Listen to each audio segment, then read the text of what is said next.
Selamat pagi Bapak Ibu semuanya. Kita kembali bertemu dalam acara Dukcapil Menyapa Masyarakat. Pada pagi hari ini, tema yang akan kita sampaikan yaitu tentang perkawinan bagi non-Muslim dan penganut aliran kepercayaan. Terima kasih Bapak Ibu semuanya telah mengikuti setia acara ini, Dukcapil Menyapa Masyarakat. Ini adalah suatu cara bagi kami untuk mensosialisasikan terkait dengan kebijakan-kebijakan Adminduk di Kabupaten Sukoharjo. Selanjutnya, mudah-mudahan Bapak Ibu semuanya selalu diberikan kesehatan, keberkahan dalam melaksanakan tugas sehari-hari.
Enggak, nanti kalau pas ditampilkan mati. Enggak.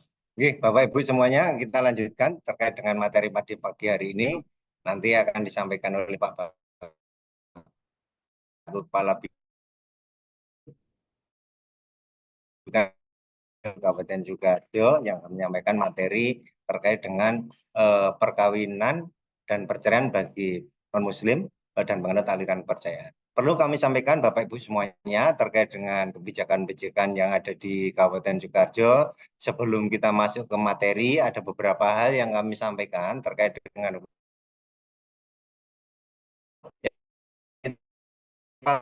KTP elektronik bagi pemula nanti harapannya nanti pada tanggal tahun 2024 bagi warga masyarakat yang sudah melakukan perekaman dapat melakukan pencoblosan pada Pilkada tahun 2024.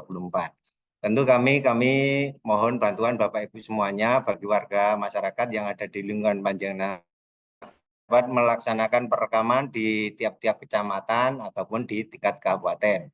Tentu ini adalah sebagai upaya dari Dinas Dukcapil Kabupaten Sukoharjo untuk memberikan semacam dokumen sebagai syarat utama dalam pelaksanaan Pilkada 2024 karena yang bersangkutan sudah masuk dalam daftar pemilih tetap untuk Pilkada tahun 2024. Yang selanjutnya Bapak Ibu semuanya, kami kemarin sudah melakukan monitoring terkait dengan kebijakan tentang inovasi takjiah membawa akte kematian. Secara prinsip kegiatan itu sangat berjalan dengan baik, kolaborasi dari Dinas Dukcapil Kabupaten Sukoharjo, Bidang Capil dan Desa Kelurahan Kabupaten Sukoharjo. Harapan kami ini dapat dilanjutkan, tapi masih ada beberapa daerah atau kelurahan dan desa yang belum melakukan akses terkait dengan inovasi tamat. Harapan kami bagi desa, kelurahan yang belum melakukan terkait dengan akses inovasi takjiah membawa akte kematian atau inovasi tamat, manakala panjenengan itu kesulitan, nanti bisa berkolaborasi atau berkoordinasi dengan bidang data dan inovasi Dinas Dukcapil Kabupaten Sukoharjo di lantai 2, ketemu Bu Ulfa atau ketemu saya sendiri. Bapak Ibu yang kami hormati, agar berjalannya acara siang hari ini dapat berjalan sesuai dengan rencana, langsung saja nanti penyampaian materi akan disampaikan oleh Pak Bagus, yaitu Kepala Bidang Pelayanan Pencatatan Sipil Dinas Kependudukan dan dari Kabupaten Sukoharjo terkait dengan pencatatan perkawinan. Bapak Ibu semuanya, ada beberapa hal yang perlu kami sampaikan terkait dengan dasar hukum yang mendasari terkait dengan perkawinan, yaitu tentang Undang-Undang Perkawinan nomor 1 tahun 74 dan sudah diperbarui, sudah direvisi pada Undang-Undang nomor 16 tahun 2009. Nanti mungkin menjadi istilah fokus dari sebuah perkawinan, kami sampaikan terkait itu perkawinan dan apa itu perceraian. Sedikit kami sampaikan, perkawinan adalah ikatan lahir dan batin antara seseorang pria wanita sebagai suami istri yang bertujuan untuk membentuk keluarga yang bahagia dan kekal. Perkawinan dilakukan berdasarkan hukum masing-masing agama dan kepercayaan serta dicatat menurut peraturan perundang-undangan yang berlaku. Itu adalah definisi terkait dengan perkawinan. Yang selanjutnya, perceraian adalah putusnya ikatan perkawinan antara suami istri sehingga keduanya tidak berkedudukan sebagai suami istri dan tidak lagi menjalin kehidupan bersama. Itu adalah inti dari sebuah perkawinan dan perceraian. Di Undang-Undang Admin Dukun juga diatur terkait dengan perkawinan, pencatatan perkawinan pada pasal 34 Undang-Undang Admin Duk mengatur tentang pencatatan dan perkawinan, yaitu penduduk yang melangsungkan perkawinan yang sah harus melaporkan ke instansi pelaksana dalam waktu 60 hari perkawinan. Pejabat sipil akan mencatat perkawinan tersebut dalam register akte perkawinan dan menerbitkan kutipan akte perkawinan. Kutipan akte perkawinan akan diberikan kepada suami dan istri, artinya kedua pasangan mendapatkan masing-masing satu akte perkawinan. Pelaporan perkawinan oleh penduduk yang beragama Islam dilakukan oleh KUA kecamatan. Selanjutnya, kecamatan data hasil pencatatan perkawinan kepada instansi pelaksana dalam waktu perkawinan. Data hasil pencatatan disampaikan penerbit kutipan JP dengan Pak Bagus sumber pada kegiatan ini. Mudah-mudahan dengan adanya materi ini Bapak Ibu semuanya ada hal yang baru, ada cakrawala baru terkait dengan perkawinan bagi penganut aliran kepercayaan dan bagi non-muslim. Selanjutnya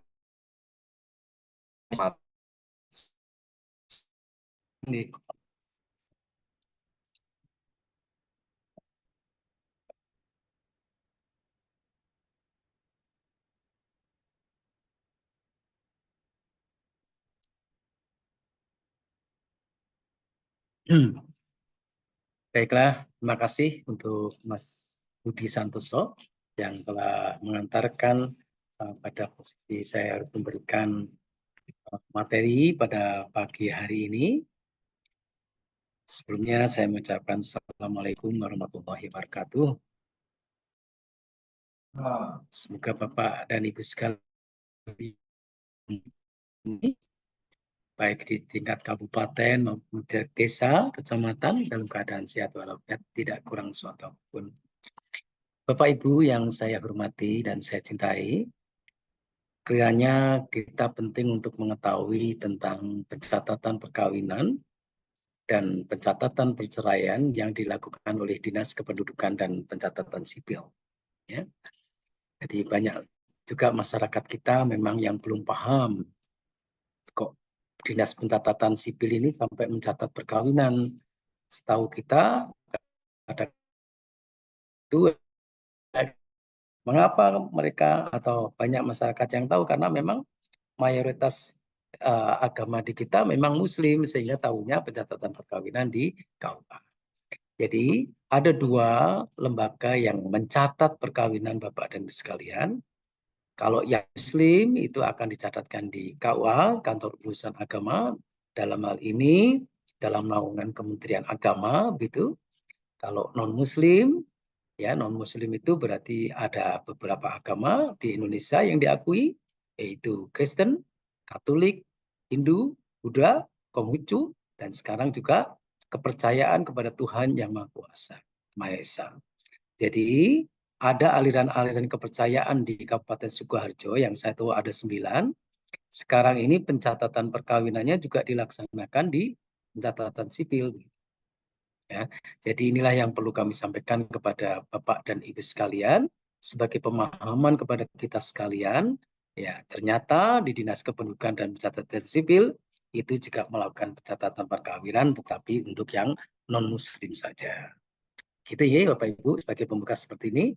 Kemudian saya ingin menyampaikan dasar hukumnya, tadi sudah disinggung sedikit oleh Bapak Budi, bahwasanya adanya perubahan terhadap Undang-Undang Nomor 1 Tahun 74. Ya. Kalau di dalam pasal 7 Undang-Undang Nomor 1 Tahun 74, ya, khususnya di pasal 7, ya, itu perkawinan hanya diizinkan jika pihak pria sudah berusia atau mencapai umur 19 tahun dan pihak wanita 16. Begitu. Yang kita paham memang seperti itu dari dulu, nih, Bapak Ibu sekalian. Ada perubahan atau revisi Undang-Undang Nomor 1 tahun Nomor 16 tahun 2019. Ketentuan di dalam pasal perkawinan hanya pria dan wanita dalam 19 tahun.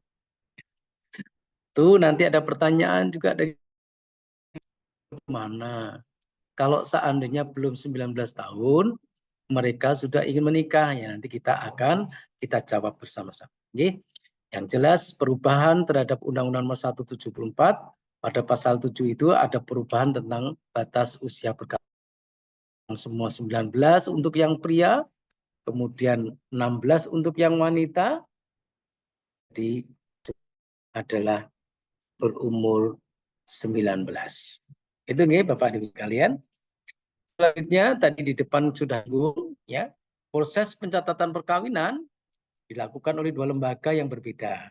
Tadi saya sampaikan. Kalau yang Islam, ya, yang beragama Islam dilakukan di kantor urusan agama, di KUA di kecamatan masing-masing, sesuai dengan domisilinya. Kalau domisili di Mojolaban, ya perkawinannya dicatat oleh KUA di kecamatan Mojolaban begitu. Demikian juga yang lainnya.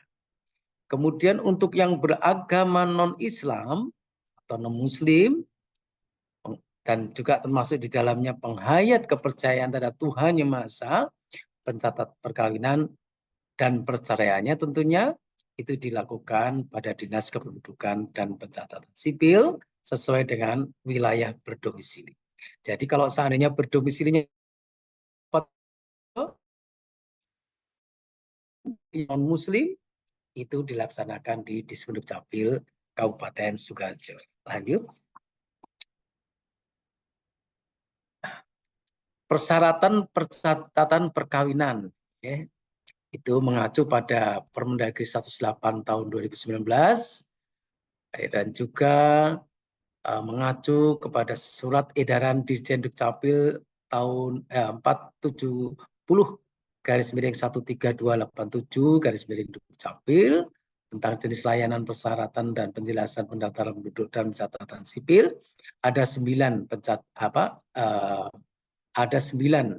syaratnya. Sebetulnya kalau kita mengacu betul-betul hanya ada 6 atau 7 ya kalau tidak salah. Ada 2 yang kita tambahkan karena itu sangat penting, yaitu surat pernyataan belum nikah bermaterai dari kedua mempelai. Yang kedua yaitu surat persetujuan orang tua. Itu memang di dalam SE ini tidak ada, tapi kita tambahkan Bapak dan Ibu sekalian. Karena kekhawatiran kita ketika dia menikah itu tidak mendapatkan izin dari kedua orang tua, kan ini jadi permasalahan di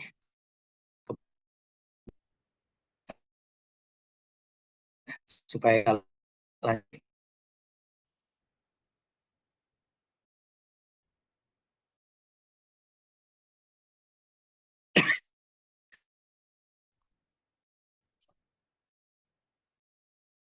catat dengan ya jadi Bapak kata yang agak sulit pelaku kedua istilahnya. Yang pelaku utamanya adalah pencatatan menurut agamanya masing-masing. Kalau misalnya Kristen Katolik itu biasanya ada pemberkatan, ya. Nah, pemberkatan yang dilakukan pada masing tersebut itu nanti suratnya itu resminya akan dibawa ke Dinas Kependudukan dan sebagai syarat utama, ya. Bagaimana Pak kalau dia belum dicatatkan perkawinannya secara agama, kemudian ingin dicatatkan perkawinan secara negara? Tidak bisa. Karena syaratnya yang utama itu adalah surat keterangan perkawinan yang dikeluarkan dari pemuka agama. Pemuka agama apa saja? Kristen, Katolik, Hindu, Buddha, Konghucu, maupun kepercayaan. Jadi satu-satunya syarat yang utama adalah itu. Di samping syarat-syarat yang lain, ya, nama, nicknya, nama pemuka agama siapa, dan nama dan identitas dua orang saksi yang dilampirkan setelah itu. Di dalam slide ini, sebelah kiri itu contoh saja, itu surat keterangan menikah perkawinan yang dikeluarkan oleh pemuka agama dari Gereja Pantai Costa Immanuel. Ini contoh-contoh saja seperti itu. Dan ini boleh disebut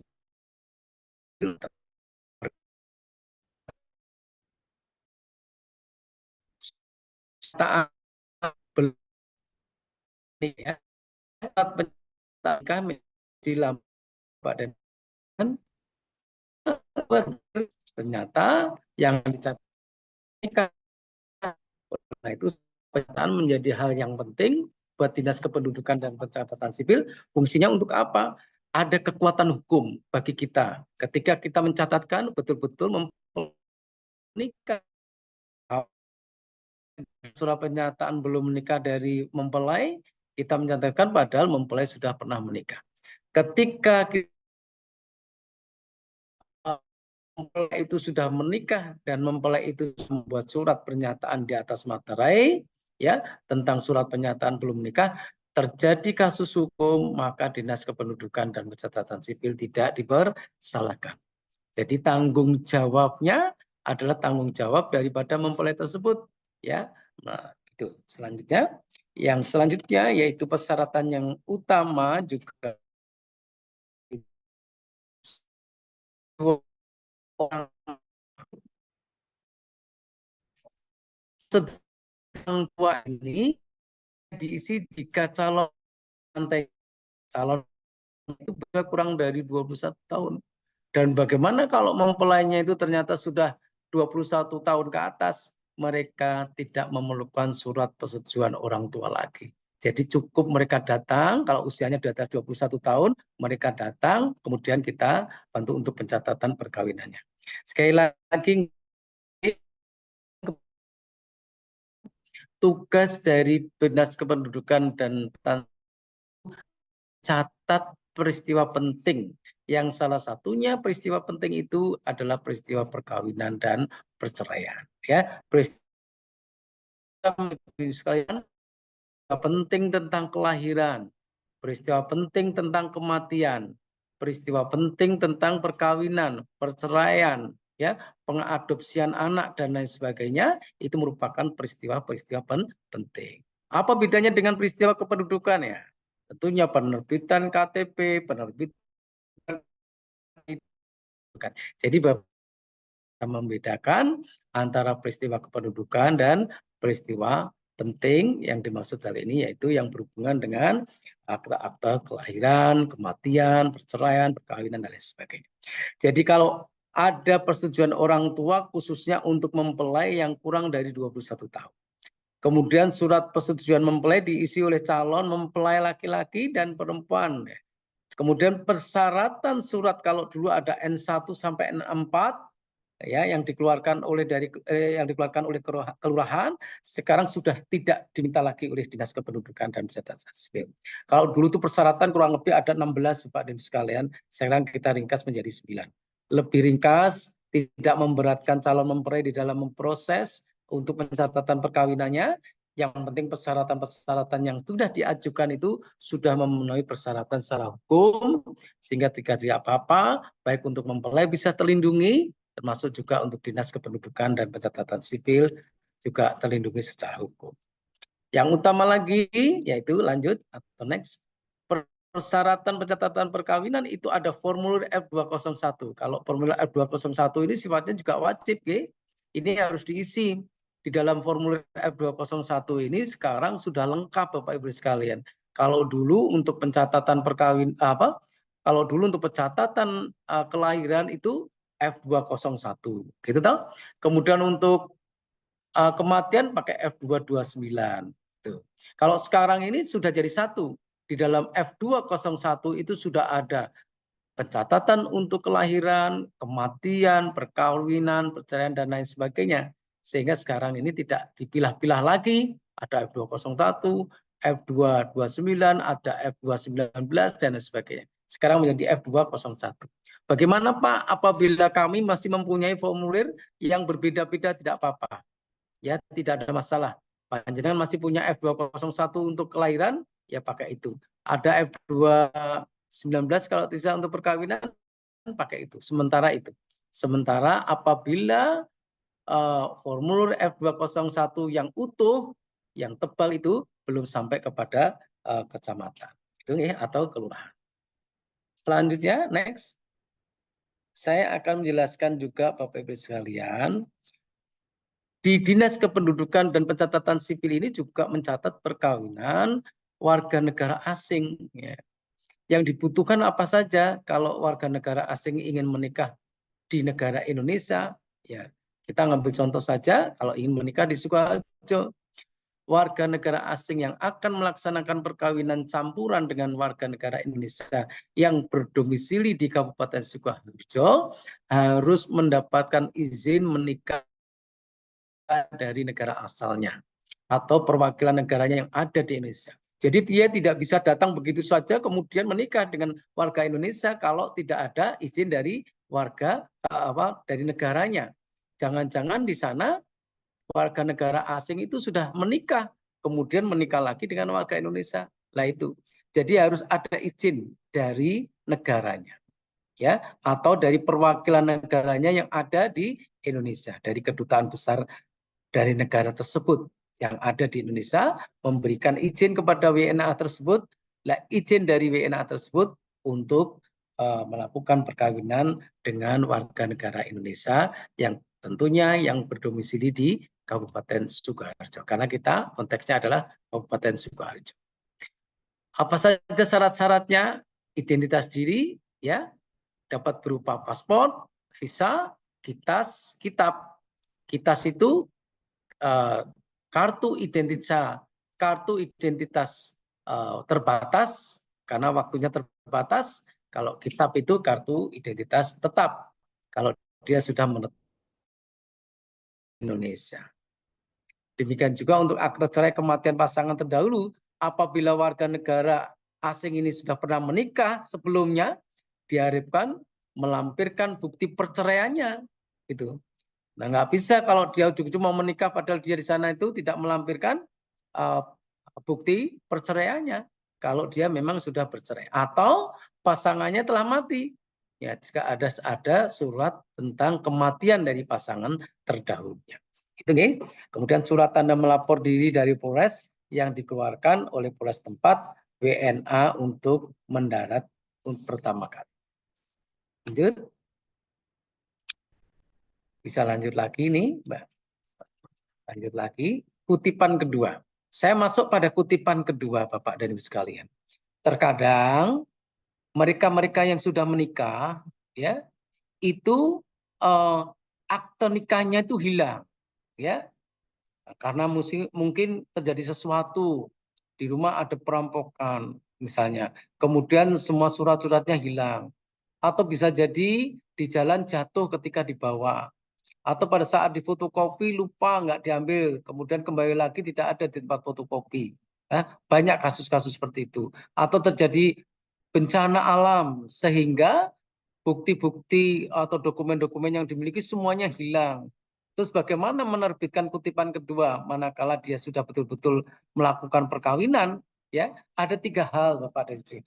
Bisa diterbitkan kutipan kedua itu ada 3 hal yang mempengaruhi, yang menjadi dasar. Yang pertama, kutipan aktenya itu hilang atau perkawinannya hilang.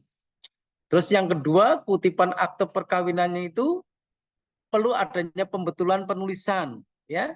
Terus yang ketiga, karena akte kutipannya itu dalam penguasaan pihak yang ketiga, ya. Yang kedua ini, kutipan akte perkawinan terdapat pembetulan penulisan itu seandainya ada kesalahan penulisan sehingga diterbitkan kutipan kedua. Sebetulnya di samping hilang itu ada lagi bisa diterbitkan kutipan kedua, Bapak Ibu sekalian. Itu ada satu lagi yang tidak masuk, yaitu apabila rusak. Ya, kebetulan akte perkawinannya itu di rumah dimakan sama rayap, ya, atau sama tikus, digigit tikus sehingga meridili, tidak bisa utuh lagi, kan harus diterbitkan kutipan kedua. Berarti kutipan kedua itu bisa karena hilang, bisa karena rusak, bisa karena ada pembetulan penulisan, atau yang disampaikan yang apa namanya, yang biasa disebut dengan itu yang atau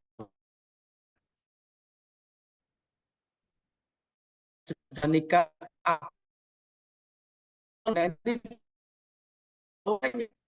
pasangannya tidak, kemudian sang istri ini karena untuk sesuatu hal dia butuh akte perkawinannya, akhirnya datang ke Dinas Kependudukan Catatan Sipil, bisa kita terbitkan kutipan keduanya itu dengan alasan dalam penguasaan pihak ketiga atau pihak yang bersengketa.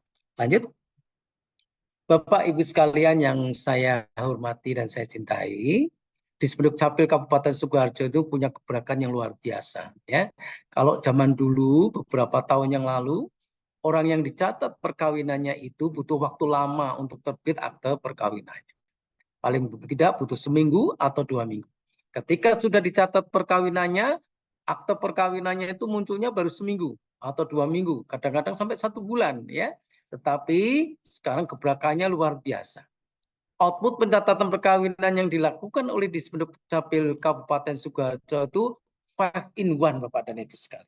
Yang pertama akan dikeluarkan akte perkawinan, itu yang pertama, ya. Akan dikeluarkan akte perkawinan suami dan istrinya. Jelas toh? Kalau akte perkawinan kan 2. Yang kedua akan diterbitkan dengan dasar akte perkawinan itu tadi, akan diterbitkan KTP suami istri dengan status yang sudah berubah. Yang semula statusnya belum kawin, statusnya berubah menjadi kawin. Saat ini juga bersamaan, ya. Yang ketiga akan diterbitkan KK baru, yaitu KK pasangan suami istri, ya. Pasangan suami istri yang suaminya itu langsung menjadi kepala keluarga. Yang keempat, yaitu akan diterbitkan KK baru di mana yang suami tadi, ya, atau mempelai putra ini keluar dari kakak orang tuanya, ya, keluar dari kakak orang tuanya. Maka kakak orang tuanya itu akan berubah jadi baru karena anaknya mempelai putranya ini pindah menjadi kakak baru. Terus kemudian kakak orang tuanya diterbitkan kakak baru, di mana anaknya ini tadi sudah hilang dari kakaknya. Kemudian yang untuk mempelai putri demikian juga sebaliknya, ya.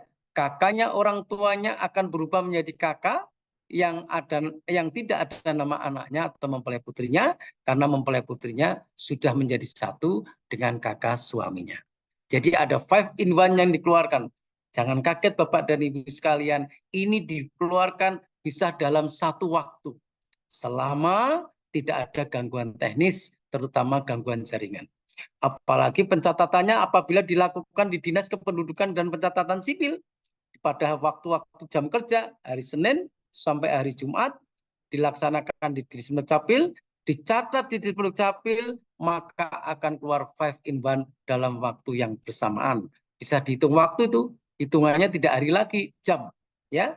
Selama tidak ada tidak ada gangguan teknis seperti gangguan jaringan, ya. Luar biasa nih Pak Ibu sekalian, ya. Belum banyak kabupaten kota yang sudah melakukan langkah-langkah terobosan seperti pada Dinas Kependudukan dan Pencatatan Sipil di Kabupaten Sukoharjo. Selanjutnya, Ada kasus pencatatan perkawinan, suami melangsungkan perkawinan kedua dan seterusnya, maka lanjut. Maka dinas meminta fotokopi penetapan pengadilan tentang izin perkawinan dari istri yang sah. Gitu ya. Jadi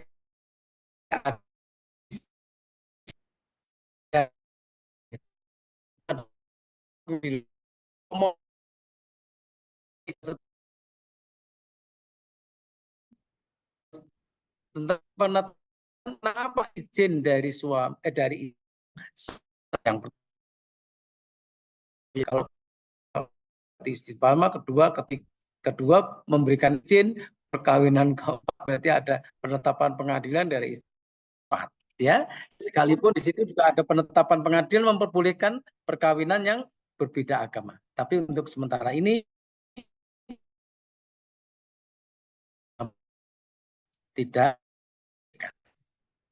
Selanjutnya, pencatatan perkawinan melalui pengadilan dalam perkawinan tidak dapat dibuktikan dengan akte perkawinan, maka pencatatan perkawinan dilakukan setelah adanya penetapan pengadilan. Hal ini begini Bapak dan Ibu sekalian, yang dimaksudkan kok harus pakai penetapan pengadilan apabila tidak dapat membuktikan akte perkawinan. Kadang-kadang sepasang suami istri datang ke kita, ya, dia menyampaikan, Pak, kami ini sudah kawin, tetapi dia bilang kawin tidak bisa karena kami bisa mencatat perkawinannya. Kalau dia tidak bisa membuktikan akte perkawinannya, itu satu. Dia juga tidak bisa membuktikan pencatatan perkawinan yang dilakukan oleh gereja misalnya. Ya, kalau dia sudah pernah melakukan pencatatan oleh gereja dalam hal ini pemberkatan misalnya, kalau yang Kristen Katolik, kalau Hindu Buddha mungkin ternyata di pura atau di kalau di wihara gitu. Kalau yang kepercayaan di tempat-tempat ibadahnya begitu, ya itu tidak bisa menunjukkan itu. Ya terpaksa harus adanya penetapan pengadilan. Kalau dia sudah menunjukkan penetapan perkawinan secara agama, kita bisa mencatatkan perkawinan begitu. Tapi kalau tidak punya pencatatan perkawinan secara agama dan tidak bisa menyertakan akte perkawinan yang dikeluarkan oleh Dinas Kependudukan dan Pencatatan Sipil, maka Dinas Pencatatan Sipil bisa melakukan pencatatan kembali, harus adanya penetapan pengadilan. Karena dengan penetapan pengadilan itu sebagai dasar Dinas Kependudukan Sipil untuk melakukan pencatatan. Kita diperintah untuk mencatatkan perkawinan tersebut. Lanjut. Pencatatan perceraian tidak berbeda, Bapak dan Ibu sekalian. Pada prinsipnya ada tata cara pencatatan perceraian di luar wilayah NKRI, kemudian tempat pembuatan akte perceraian di dalam negeri, nanti bisa kita pelajari bersama. Pada prinsipnya ketika terjadi perceraian, ya, Dinas Kependudukan dan Pencatatan Sipil harus ada data pendukung apa yang dijadikan dasar Dinas Kependudukan dan Pencatatan Sipil untuk mencatat perceraian tersebut. Misalnya penetapan pengadilan. Nah, dasar penetapan pengadilan tentang putusan pengadilan yang mempunyai kekuatan dasar hukum yang tetap inilah kita jadikan dasar untuk melakukan pencatatan perceraiannya. Kemudian kita minta kutipan akte perkawinannya yang lama, ya. Kemudian akan kita ganti dengan akte perceraiannya. Begitu. Terus pencatatan perkawinan pada jam kerja ini perlu diketahui Bapak dan Ibu sekalian. Lanjut, ya. Ya, ini perlu diketahui. Lanjut lagi. Nah, ini. Pencatatan perkawinan pada jam kerja ini sekarang ini agak kesulitan ya, permintaan masyarakat di mana kita diminta untuk mencatat perkawinan ini di luar jam kerja, di mana di luar, misalnya di gereja, di pura, wihara, begitu, atau di tempat-tempat yang ditentukan oleh pemohon. Kita agak kesulitan Bapak Ibu sekalian kalau jam kerja ini. Karena apa? Petugas kita ini di kantor memang sangat terbatas. Lagian ada keberuntungan bagi pemohon apabila bisa dicatat di kantor, begitu. Karena apa? Mereka dicatat perkawinannya di kantor, kemudian akan diselesaikan dokumen-dokumennya pada saat itu juga. Tetapi kalau kita lakukan pencatatan di luar, misalnya di luar hari kerja, itu tentunya akan digarap, akan dikerjakan oleh bagian admin pada jam kerja. Sebetulnya ini bagi pemohon suatu keuntungan yang luar biasa. Oleh karena itu, kami mengambil sikap karena keterbatasan dari SDM kita, perkawinan pencatatan yang dilakukan pada hari kerja, yaitu Senin sampai Jumat, dilaksanakan di kantor. Itu keputusan daripada hasil rapat koordinasi kita dengan pemuka agama yang kita laksanakan beberapa hari yang lalu. Jadi dari Pak Budi minta agar disampaikan kepada pemuka agama, juga disampaikan kepada masyarakat secara umum lewat DMM ini. Jadi sudah inline ya Bapak dan Ibu sekalian. Jadi kemarin beberapa hari waktu kita sudah menyampaikan kepada pemuka agama, sekarang disampaikan kepada masyarakat secara langsung. Oke, pencatatan perkawinan ya yang dilaksanakan pada jam kerja sebaiknya dilaksanakan di kantor. Terus bagaimana Pak kalau tidak di luar jam kerja selama ada permohonan dan kebetulan tidak bersamaan dengan kegiatan-kegiatan dinas, kan masalahnya dinas itu kadang-kadang juga ada kegiatan di luar jam kantor. Misalnya hari Sabtu juga ada kegiatan, kadang-kadang Minggu juga ada kegiatan. Selama di luar jam kantor atau kegiatan kantor, maka kita bisa melakukan pencatatan di luar selama ada permohonan dan izin dari Kepala Dinas Kependudukan dan Pencatatan Sipil. Gitu nggih. Silakan nanti kalau kurang jelas bisa ditanyakan. Saya kira ini yang bisa kami sampaikan Bapak dan Ibu sekalian. Nanti apabila ada pertanyaan bisa dijawab. Kebetulan di samping saya ada Ibu Willy ya, yang kami beri tugas khusus untuk membantu kami di dalam pencatatan perkawinan maupun pencatatan perceraian. Apabila nanti saya karena Mbak Willy ini memang berkecimpung di bidang pencatatan perkawinan dan perceraian, secara otomatis kadang-kadang saya belum tahu, Mbak Willy sudah tahu. Nanti akan membantu kita di dalam diskusi kita pada pagi hari. Saya kira ini yang bisa kami sampaikan untuk sementara waktu. Saya serahkan kepada Pak Budi untuk mengatur jalannya diskusi. Terima kasih. Assalamualaikum warahmatullahi wabarakatuh.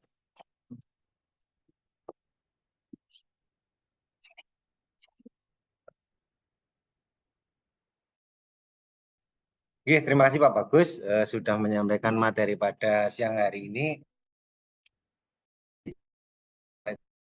Untuk kami bagi kita sebagai pelaksana terkait dengan teknis terkait administrasi pendidikan, tentu ini bagi panjenengan yang ada di daerah, di kelurahan, di desa terkait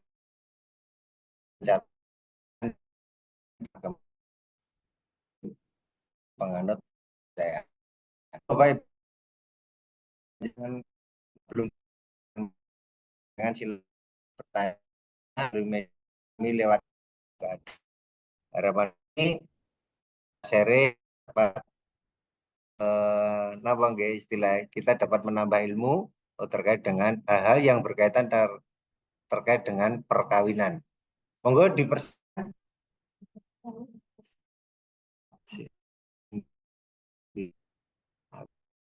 Indi.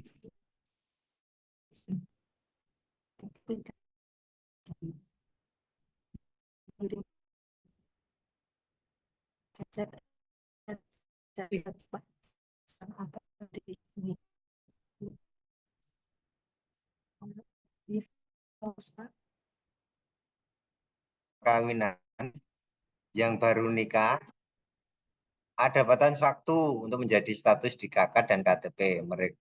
Kata mereka menjadi kawin, misalnya sebulan atau 2 bulan dan keluarnya buku nikah, dari keluarnya buku nikah atau akta nikahnya. Monggo ini yang dari Mbak Willy, monggo silakan.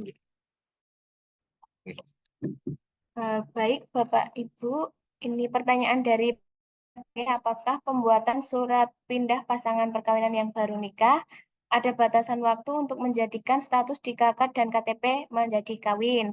Untuk batasan waktu tidak ada. Akan tetapi untuk dalam rangka tertib administrasi kependudukan, setelah adanya akte perkawinan, kami langsung sarankan untuk merubah status di KK dan KTP. Prosesnya nggak lama, bisa ditunggu juga waktu hari pengajuan. Jadi daripada menunda-nunda, nanti ketika dibutuhkan baru membuat, lebih baik setelah menikah langsung diganti status KK dan KTP-nya. Seperti itu. Oke, terima kasih Mbak Willy sudah menjelaskan terkait dengan itu. Manakala panjenengan melakukan perkawinan harus segera dirubah dokumen adminduknya yang sebelum kawin. Sekarang ketika menikah segera dirubah admin terakhir pendudukan menjadi kawin. Karena bagaimanapun ini sangat penting dan sangat perlu. Karena salah satu contoh mungkin dari sisi penggunaan. Panjenengan dalam statusnya katakanlah mau pinjam rumah, sudah punya pasangan suami istri. Tapi di KTP-nya itu belum kawin, itu kan jadi masalah. Itu perlunya panjenengan tentang perkawinan dimulai dari kakak, otomatis KTP akan mengikuti. Itu terkait menjawab pertanyaan. Terus ini, apakah nikah siri bisa apakah nikah siri bisa masuk KK? Jika bisa, kantor mana yang mengeluarkan bukti surah nikah siri sebagai acuan masuk KK? Monggo Mbak Willy atau Pak Bagus. Dari Wirogunan. pertanyaan dari Pemdes Wirogunan, apakah nikah siri bisa masuk KK? Jika bisa, kantor mana yang mengeluarkan bukti nikah siri sebagai acuan masuk KK? Nikah siri itu kita nanti biasanya lihat dulu memang beneran hanya nikah siri tanpa ada halangan perkawinan, itu nanti kita akan sarankan untuk melakukan sidang isbat terlebih dahulu untuk mengesahkan perkawinannya. Akan tetapi jika misalkan nikah sirinya karena masing-masing pasangan itu sudah memiliki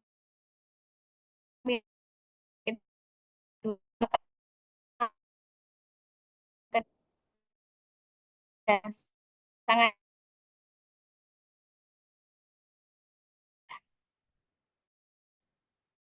Mbak Willy, yang intinya adalah itu manakala panjenengan melakukan pernikahan siri, tadi sudah disampaikan jelas. Yang pertama itu harus langkah pertama dilakukan sidang isbat.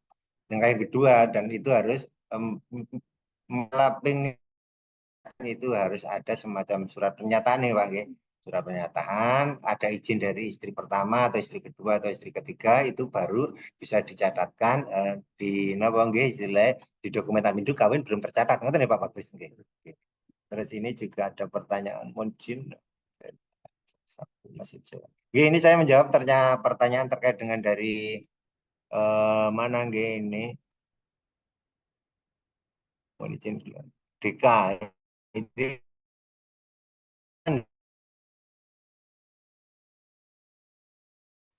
itu masih dilayani atau tidak? Selama ini kita masih melayani terkait dengan adminduk, walaupun di hari Sabtu, bahkan di hari Sabtu ini menjelang pilkada, kita juga melakukan layanan ekstra. Itu biasanya dilaksanakan di Dinas Dukcapil, tapi kita melaksanakan pelayanan di setiap kecamatan, terutama untuk fokus di KTP bagi masyarakat yang nanti pada saat pencoblosan 27 November itu sudah punya hak pilih untuk melakukan pencoblosan. Jadi ini tolong nanti bisa disampaikan ke masyarakat umum di lingkungan panjenengan semuanya terkait dengan kebijakan-kebijakan yang telah di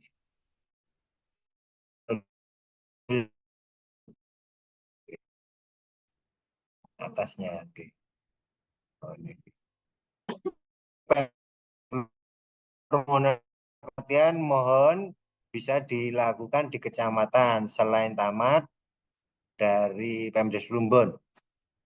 Ini terkait dengan kebijakan, monggo. Terkait dengan saat ini sebenarnya sudah dilaksanakan, Pak Bagus.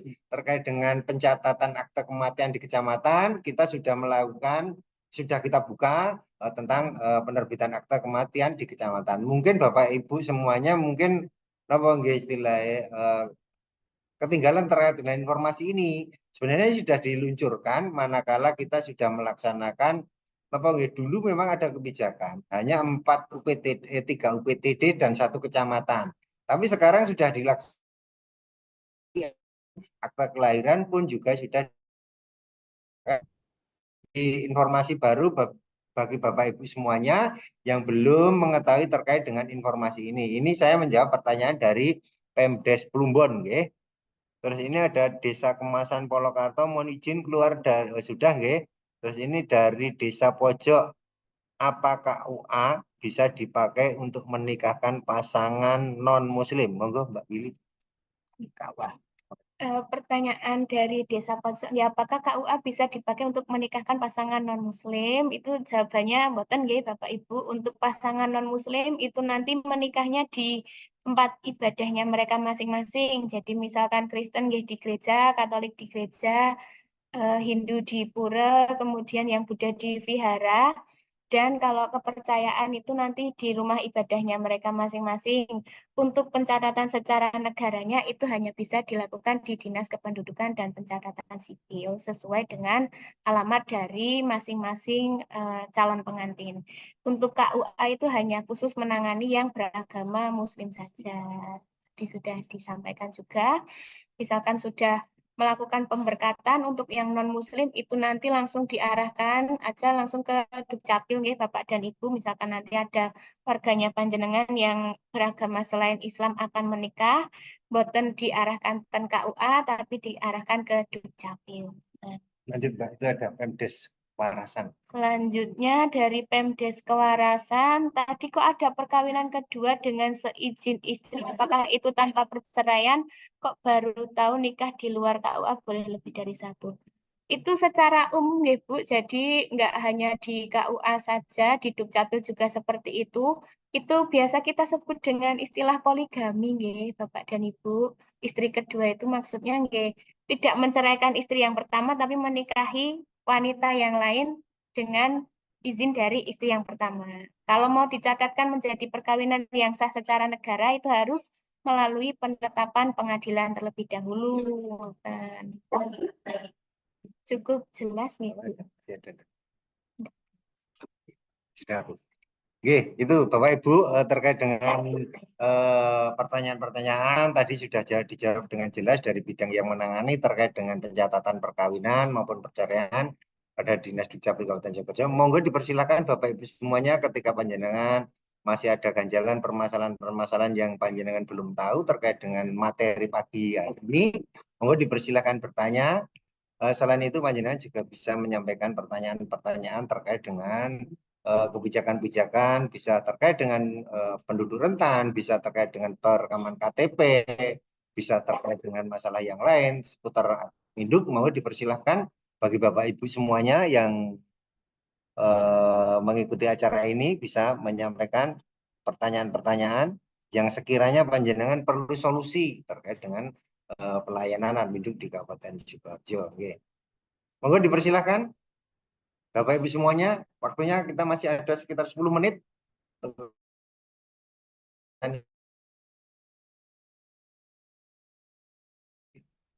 Itu Bapak Ibu semuanya perlu kami sampaikan, perlu kami garis bawahi terkait dengan pencatatan bagi non-muslim. Tadi sudah dijelaskan Pak Bagus dengan jelas sekali terkait dengan bagaimana mekanisme terkait dalam pencatatan perkawinan bagi non-muslim maupun perceraian. Yang pertama, perkawinan di tingkat penganut istilah terkait dengan pemuka agama. Misalnya sudah disampaikan Mbak Willy tadi, itu terkait dengan misalnya Kristen itu di gereja, terus yang lain itu di wihara, terus ada yang di istilahnya pura, pengaliran kepercayaan di istilahnya pengaliran kepercayaan di tempat ibadah. Itu sebagai langkah pertama, pintu utama ketika itu nanti akan dicatatkan ke dalam bentuk catatan perkawinan secara negara, baru dibawa ke Dukcapil.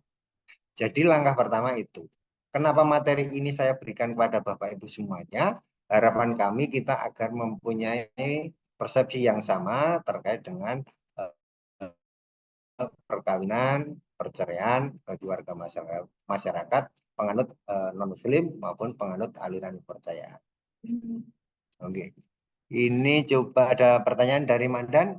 Izin bertanya dari Kelurahan Mandan, kenapa ketika anak di luar nikah di surat F201 kolom ayah atau orang tua harus diisi. Izin bertanya dari Kelurahan Mandan, kenapa satu kolom ayah orang tua harus diisi. Mungkin ini ada di secara regulasi. Itu yang namanya akte kelahiran, gitu. Akte kelahiran itu normatif, akte itu memang ada 4 nih Pak Bagus, adalah dari pasangan yang sah, suami istri itu tidak ada perasaannya, tidak menjadi bapak ibunya. Terus ada yang namanya bayi di, tapi ada pertanyaan yang terkait di Mandan ini, mungkin di dalam kakak itu, bayi itu lahir belum struktur kakak anak tersebut, struktur kakak orang tuanya itu sudah muncul yang namanya nama bapak dan ibunya. Nah nanti kelurahan wajib memberikan surat keterangan bahwa intinya anak itu harus disebutkan nama bapaknya dalam surat keterangan kelahiran yang dikeluarkan oleh kelurahan. Tapi nanti kelahiran perkawinannya belum dicatatkan berdasarkan perundang-undangan yang berlaku. Nah ini sebagai pemahaman kita semua Bapak Ibu semuanya, ketika panjenengan menemui kasus seperti itu, agar ini dapat direkomendasikan, agar ini ditindaklanjuti, karena dalam basis database kita, dalam basis data aplikasi SIA, itu nama Bapak sudah muncul, jadi tetap surat keterangan kelahiran. Tapi akte kelahirannya itu hanya perkawinannya belum dicatatkan berdasarkan perundangan yang berlaku. Ini sebagai pemahaman Bapak Ibu semuanya. Jadi terkait dengan materi ini, tapi ini masih menjadi ranahnya pencatatan sipil.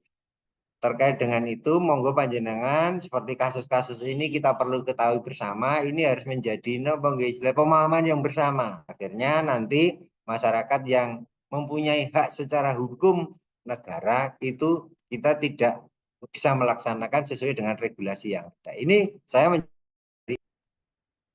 begitu Pak Suryanto.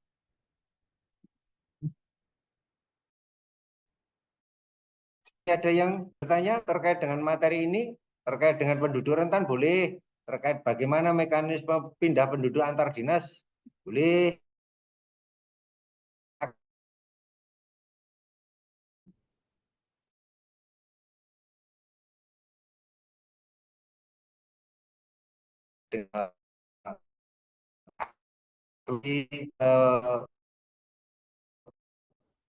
Itu memang kami juga Dinas Dukcapil selalu berkolaborasi dengan pemerintah desa dan kelurahan, karena pun berkolaborasi sesuatu yang seharusnya jadi berat ini malah menjadi ringan. Ngoten nggih semuanya Bapak Ibu, ini waktunya sudah hampir habis, tinggal 5 menit. Masihkah ada pertanyaan? Monggo dipersilahkan. Perlu kami sampaikan Bapak Ibu semuanya, bagi Bapak Ibu semuanya nanti yang beruntung terkait dengan ini ada souvenir. Terkait dengan souvenir itu adalah ada t-shirt dari Dinas Dukcapil Kabupaten Sukoharjo. Mudah-mudahan ini sebagai salah satu upaya dari kami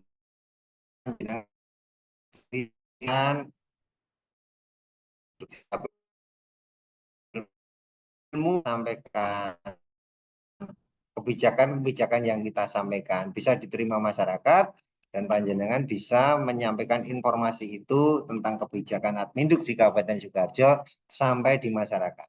Karena bagaimanapun dokumen Adminduk itu adalah sangat penting, perlu panjenengan mengedukasi kepada masyarakat terkait dengan ada perubahan terkait dengan peristiwa pendudukan maupun peristiwa penting, segera dilaporkan. Itu saja Bapak Ibu semuanya, kalau memungkinkan monggo, waktunya masih ada, dipersilahkan. Kalaupun sudah tidak ada, perlu kami ingatkan kembali Bapak Ibu semuanya terkait dengan kebijakan-kebijakan di Dinas Dukcapil Kabupaten Sukoharjo. Di awal tadi sudah kami sampaikan terkait dengan perekaman bagi penduduk yang nanti pada usia 17 tahun pada bulan November, itu agar yang belum melakukan perekaman segera disampaikan kepada masyarakat agar melakukan perekaman, bisa di kecamatan, bisa di kabupaten, monggo dipersilakan. Dan nanti ketika KTP-nya sudah dicetak itu dikirim ke rumah masing-masing sesuai dengan alamat. Kita sudah kerjasama kolaborasi dengan PT Pos di Kabupaten Sukoharjo. Itu Bapak Ibu semuanya terkait dengan apa yang menjadi fokus dari kebijakan Dinas Dukcapil Kabupaten Sukoharjo. Mudah-mudahan ini bisa memberikan kemudahan, bisa memberikan kemanfaatan kepada Bapak Ibu semuanya, pada warga masyarakat di Kabupaten Sukoharjo. Tentu ini adalah hal yang ditunggu-tunggu oleh masyarakat. Masyarakat adalah harus diberikan pelayanan yang sebaik-baiknya. Tentu ini adalah mudah-mudahan menjadi tugas yang bisa bermanfaat kepada masyarakat. Tugas kita adalah tugas yang untuk mencari ridha Allah dari Subhanahu wa ta'ala sebagai kerja yang dengan ibadah. Mungkin itu Bapak Ibu semuanya, karena acara pada pagi hari ini waktu yang telah ditentukan sudah habis. Manakala panjenengan masih ada beberapa hal nanti yang belum tercover dalam pertanyaan pada siang hari ini, nanti bisa panjenengan nanti japri terkait dengan permasalahan-permasalahan yang ada lewat nomor pengaduan kami, lewat Instagram kami atau media sosial kami. Tentu kami berupaya memberikan jawaban sesuai dengan regulasi yang ada. Kiranya saya mewakili dari rekan-rekan dari Dinas Dukcapil Kabupaten Sukoharjo. Terima kasih Pak Bagus, Mbak Willy yang telah menyampaikan atau memberikan pandangan-pandangan terkait dengan materi pada siang hari ini. Kami juga ucapkan terima kasih kepada Bapak Ibu semuanya yang sudah mengikuti setiap kegiatan acara ini. Mudah-mudahan ini adalah sebagai ladang ilmu bagi kita semua untuk menyampaikan kebijakan terkait dengan Adminduk di Kabupaten Sukoharjo. Harapan kami Bapak Ibu semuanya selalu diberikan kesehatan, keberkahan untuk memberikan pelayanan kepada masyarakat di Kabupaten Sukoharjo terkait dengan administrasi kependudukan di Kabupaten Sukoharjo. Mudah-mudahan dengan partisipasi Bapak Ibu semuanya nanti Admin Dukdik Sukoharjo bisa tertib dan tidak akan menimbulkan permasalahan ketika untuk mengakses layanan publik terkait dengan dokumen yang dimiliki oleh warga masyarakat. Sekali lagi kami perwakilan dari Dinas Dukcapil Kabupaten Sukoharjo mengucapkan terima kasih. Marilah kita akhiri pertemuan pada siang. Alhamdulillahirabbil alamin. Semoga Bapaknya diberikan kesehatan. Terima kasih. Wassalamualaikum warahmatullahi wabarakatuh.